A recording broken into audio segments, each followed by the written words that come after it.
yung pinaka-values na ini-instill mo dun sa mga staff mo?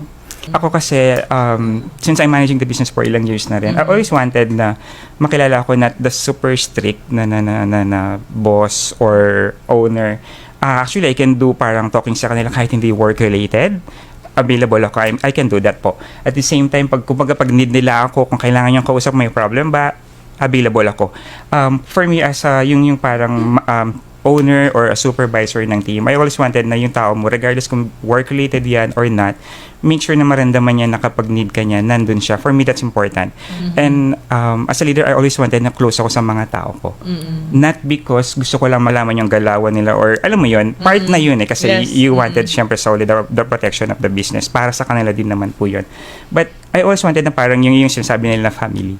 Oo. Kasi naniniwala din po ako pag yung mga employees mapag-years na sila, and I'm happy and proud po na like si Ma'am Tina, from cleaning officers to now to site supervisor ay now part ng admin team. Years na po siya, like 4 years na siya sa amin.